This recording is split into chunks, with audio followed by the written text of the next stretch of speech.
Personality development. तो personality development से पहले आपको ये पता होना चाहिए कि पर्सनैलिटी क्या होती है, ठीक है। तो पर्सनैलिटी में क्या आप एक वर्ड को देख सकते हैं, पर्सन को।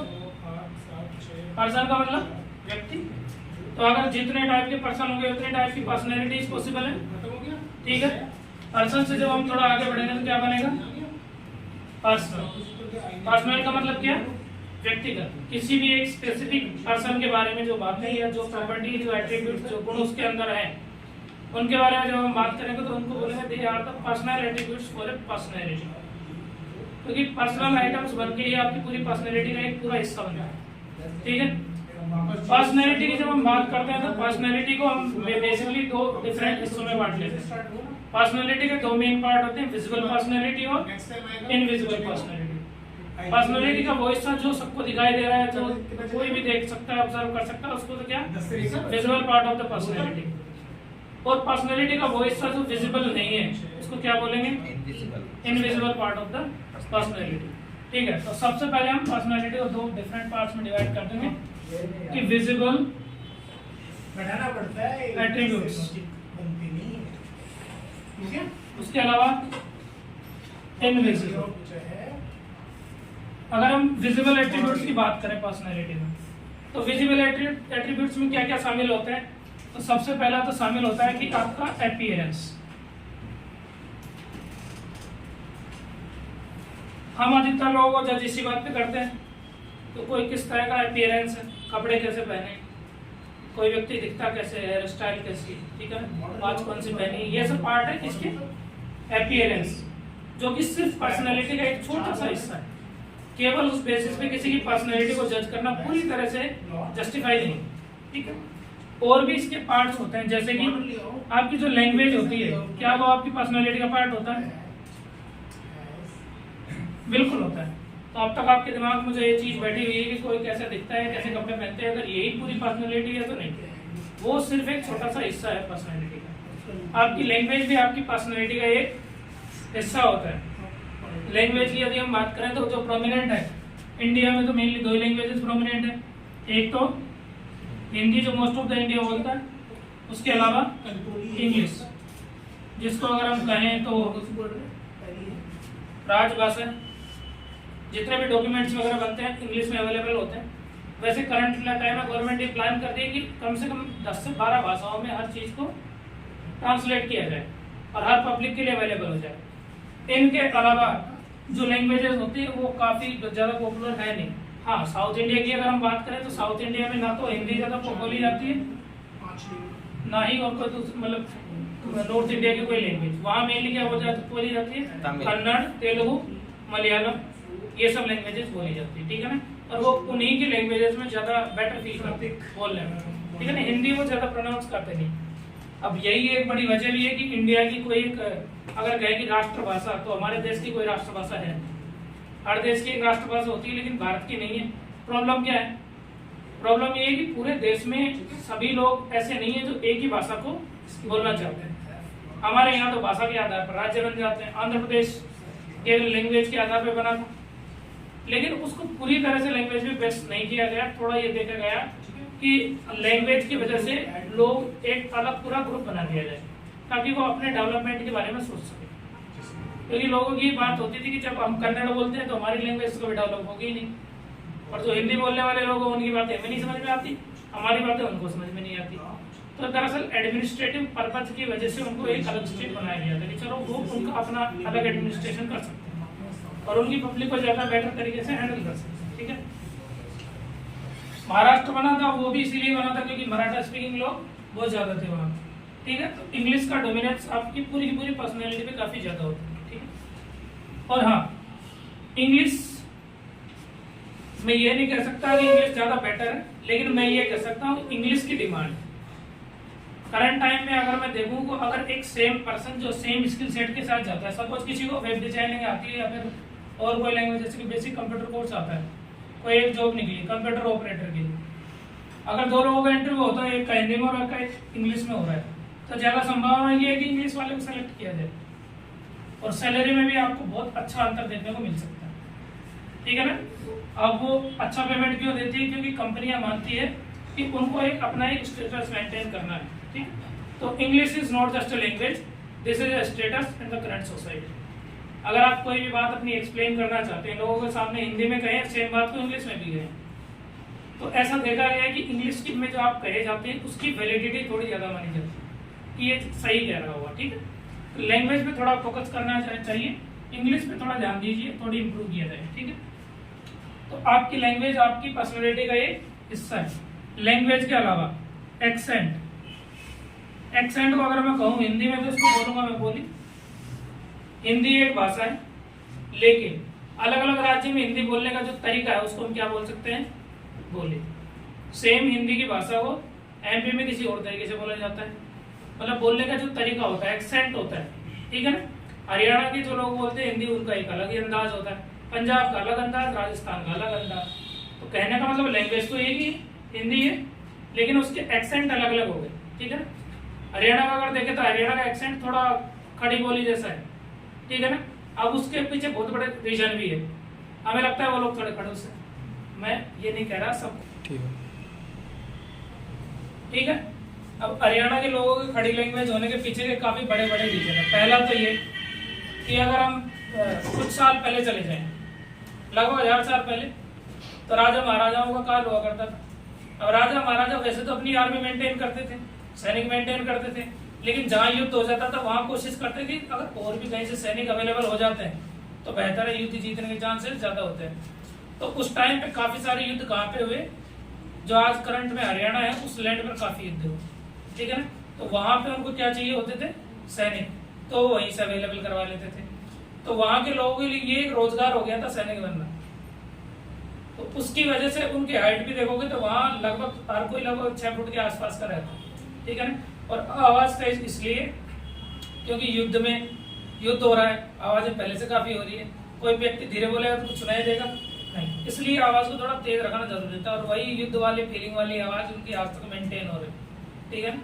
तो ये उनके एंसेस्टर से आई है उनको, तो इनमें उन लोगों की कोई मिस्टेक है नहीं, ठीक है। वैसे बड़ी प्यारी भाषा है। गाने तो सारे आप हरियाणा के सुनते हो आजकल, जिप्सी वाला सुना कि नहीं? तो एक्सेंट क्या होता है? बोली, ठीक है। उसके अलावा और क्या क्या हो सकता है?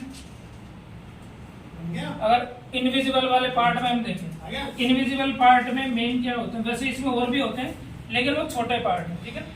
फिलहाल जो मेन है उन पे हम फोकस कर लेते हैं, ठीक है। इनविजिबल, इनविजिबल में क्या आएगा? सबसे एक तो आएगा आपका कैरेक्टर। क्या कैरेक्टर आपकी पर्सनालिटी का हिस्सा है? बिल्कुल है। उसके अलावा डिसिप्लिन, उसके अलावा ब्रेवरी और कॉन्फिडेंस, उसके अलावा इसमें अगर हम देखें तो क्या लिख देंगे? एटीट्यूड, किसी का चलने का एटीट्यूड कैसा है, बात करने का एटीट्यूड कैसा है, लोगों को रिफ्लेक्ट करने का एटीट्यूड कैसा है, उन सबको अगर देखा जाए तो वो किस में आएगा? Visible personality. कोई कैसे चल रहा है उसका एटीट्यूड समझ में आता है, ठीक है। उसके अलावा कॉन्फिडेंस हो गया, और जैसे कि कुछ चीजें जो आपको सिर्फ देख के समझ में आ जाएगी, वो इनविजिबल पार्ट नहीं है, उसमें हम किसको शामिल कर सकते हैं? बिहेवियर,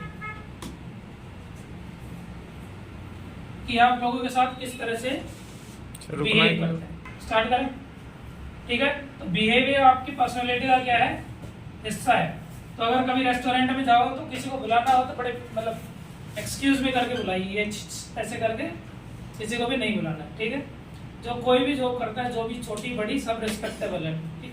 हर व्यक्ति के काम की रिस्पेक्ट होनी चाहिए, तमीज से उनको बुलाइए, उनको ह्यूमंस की तरह ही ट्रीट किया जाए, ओके। अब बिहेवियर में वैसे तो काफी सारी चीजें शामिल है, लेकिन जो नॉर्मल बिहेवियर है कि आप बड़ों से कैसे बात करते हो, अपने छोटों से, मतलब जो आपकी उम्र से थोड़े छोटे हैं उनसे कैसे बिहेव कर रहे हो, वो सब चीजें शामिल की जाती है। फीमेल्स के साथ कैसे आपका इंटरेक्शन है, बिहेवियर कैसे, ठीक है।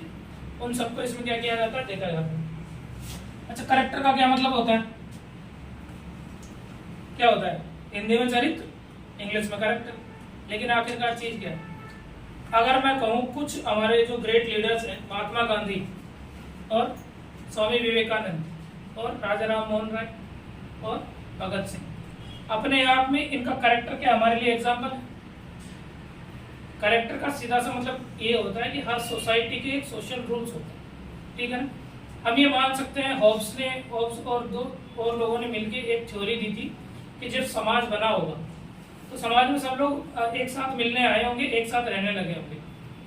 अब चूंकि हर एक इंसान अपनी स्वार्थ पूर्ति करने की कोशिश करता है हमेशा, और अपनी स्वार्थ पूर्ति के लिए अलग अलग तरीके अपनाता है। सपोज मुझे भूख लगी है, किसी के हाथ में खाना है, तो ऐसा नहीं होना चाहिए कि मैं उसका खाना छीन के खा लूं, ठीक है ना। तो उसके लिए कुछ सोशल रूल्स और कंडक्ट्स बनाए जाने चाहिए। तो सबने मिलकर समाज में कुछ नियम बनाए।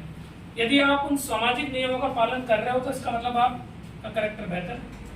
अगर उनका पालन नहीं कर रहे हो तो कैरेक्टर खराब या कैरेक्टर पे उंगली उठाई जा सकती है। जैसे कि एक सामान्य सा रूल है कि महिलाओं के साथ रिस्पेक्ट से बात करनी चाहिए, ऊंची आवाज में बात नहीं करनी, ठीक है। अगर आप ऐसा करते हैं तो कोई भी आपको आके क्या कर सकता है, टोक सकता है कि ये ठीक नहीं, क्योंकि ये बात लोगों के दिमाग में बैठी हुई है कि हाँ ये एक कैरेक्टर का हिस्सा है। कैरेक्टर में और भी काफी सारी बातें होती है, लेकिन फिलहाल देखा जाए तो बेसिक्स के लिए इतना काफी है, ठीक। Discipline, what is discipline? अनुशासन। अच्छा, डिसिप्लिन अनुशासन, और अनुशासन डिसिप्लिन, वेरी गुड। सिद्धांत। हम इसका हिंदी मीनिंग नहीं, दरअसल इसका एक्चुअल में क्या मीनिंग है वो जानना चाहते हैं। तो डिसिप्लिन का मतलब ये देखो, कैरेक्टर में तो क्या हुआ, सोसाइटी ने कुछ रूल्स और कंडक्ट्स बनाए जिनको हमें फॉलो करना है, ठीक है। डिसिप्लिन में क्या होता है, आप खुद अपने लिए रूल्स और रेगुलेशंस बनाते हो। जैसे सपोज आपका ड्रीम है कोई बहुत बड़ा गोल अचीव करना है, ठीक है। तो आपने कुछ रूल्स बनाए कि जैसे कि मैं सुबह ठीक 6 बजे उठूंगा, उसके बाद में मैं एक्सरसाइज करूंगा, ठीक है। वापस आने के बाद नाश्ता करके मैं पढ़ने बैठूंगा, इस टाइम तक पढ़ूंगा। उसके बाद दिन में मुझे थोड़ा कुछ काम रहता है तो उस टाइम तक ये काम करूंगा, शाम तक ये रहेगा। तो आप अपने लिए कुछ रूल्स डिसाइड करते हो। तो यदि आप बिना उन्हें ब्रेक किए कंटिन्यूसली सेम रूल्स को लगातार फॉलो कर रहे हो तो उसको क्या बोलेंगे, discipline. That you are living a disciplined life. ये रूल आप खुद बनाते हो अपने लिए, क्योंकि हर किसी का गोल अलग है, लाइफ का पर्पज अलग है, तो टारगेट्स भी अलग हैं। उसकी वजह से सबके लिए नियम भी अलग अलग होने चाहिए कि आप अपने लिए भी रूल्स बना सकते, ठीक है। ब्रेवरी का मतलब क्या होता है, बहादुरी या हिम्मत दिखाना। हिम्मत दिखाना किस सेंस में, किसी को भी जाके मारपीट दो, हिम्मत है वो नहीं। हिम्मत का मतलब ये होता है कि जब आवश्यकता हो तब हिम्मत दिखाई जाए, और फैसला लेने की आप में हिम्मत है या नहीं। देखो, हर अपॉर्चुनिटी अपने साथ एक अपॉर्चुनिटी कॉस्ट लेके आती है। अगर आप यहाँ बैठकर मेरी पीटी की क्लास अटेंड कर रहे हो, इसका मतलब आपने 1 घंटा मुझे दिया है, तो आपका कोई ना कोई काम तो छूट रहा है, तो आपने उसको सेक्रीफाइस किया है इस चीज को सीखने के लिए, ठीक है। तो हर चीज का एक अपॉर्चुनिटी कॉस्ट होता है। क्या आप उस कॉस्ट को सहन करने के लिए आप तैयार हो, या फिर आप में उतनी अंडरस्टैंडिंग है कि आप फैसला सही टाइम पे ले सकें। ब्रेवरी में ही फैसले के बारे में बात की जाती है। और हाँ, डिसीजन लेना, डिसीजन मेकिंग का हो सकता है क्विक डिसीजन और राइट डिसीजन। या तो आप फैसला जल्दी ले सकते हो या सही ले सकते हो, लेकिन करना क्या चाहिए, बहुत ज्यादा जल्दी भी ना करें और सही फैसले के चक्कर में बहुत ज्यादा डिले भी ना करें। थोड़ा सा टाइम लें, अपने आप को सोचें और उसका सिचुएशन में क्या बेहतर है आपके लिए, उसको चूज करके आगे बढ़ते हैं, ठीक है। Confidence, what is confidence? Confidence का मतलब क्या होता है, विश्वास, ठीक है, बिलीफ, विश्वास। अब कॉन्फिडेंस को मेनली हम 3 अलग अलग सेगमेंट्स में पढ़ते हैं। पहला तो कॉन्फिडेंस, फिर सेल्फ कॉन्फिडेंस, फिर ओवर कॉन्फिडेंस। कॉन्फिडेंस का मतलब तो ये कि इस काम को किया जा सकता है। जैसे कि यूपीएससी की एक एग्जाम होती है, उस एग्जाम को पास करके कोई भी इंडिया में क्या बन सकता है, कलेक्टर बन सकता है। तो ये सोचना कि इस एग्जाम को पास किया जा सकता है, ये तो क्या है, कॉन्फिडेंस कि हाँ जरूर हो सकता है, क्यों नहीं पास हो सकता, पास हो सकती है एग्जाम, जब इतने लोग कर रहे हैं तो कर सकते हैं। सेल्फ कॉन्फिडेंस का मतलब होता है विश्वास, लेकिन किस पे, खुद पर, ठीक है ना, कि मैं भी कर सकता हूँ ये एग्जाम पास, ठीक है ना। अगर आप कर सकते हो तो मैं भी कर सकता हूँ, इसको बोलेंगे सेल्फ कॉन्फिडेंस, खुद पर ट्रस्ट होना पूरी तरीके से, ठीक है। अब ओवर कॉन्फिडेंस का मतलब क्या, और कॉन्फिडेंस का मतलब सीधा सा ये होता है कि केवल मैं ही कर सकता हूँ, या फिर आप ये समझते हैं कि आपके अलावा और कोई किसी चीज़ को जानता ही नहीं, उस चीज़ के बारे में नॉलेज है ही नहीं। ठीक है, तो अब अगर हम कहें कि किसी भी सब्जेक्ट का जो बेस्ट प्रोफेसर होगा ना, वो भी हमेशा अपने आंख और कान खुले रखता है कि क्या सीखने को मिल जाएगा। कई बार वो स्टूडेंट से सीखता है, तो अगर वो अपने अंदर ओवर कॉन्फिडेंस ले आएगा और उसे लगेगा कि उसे किसी और से कुछ सीखने की जरूरत है ही नहीं, तो क्या वो ग्रो कर पाएगा? नहीं कर पाएगा। तो अपने अंदर भी ये एक एट्रीब्यूट होना चाहिए कि जब भी, जहां भी, जैसे भी सीखने का मौका मिले हमें सीखना चाहिए। ठीक है ना? And confidence is not something that you are born with, this is a skill, you can train yourself for the confidence. Okay, तो ये सब क्या था इनके बारे में, बेसिक डिटेल थी पर्सनैलिटी के बारे में, पर्सनैलिटी डेवलपमेंट के बारे में।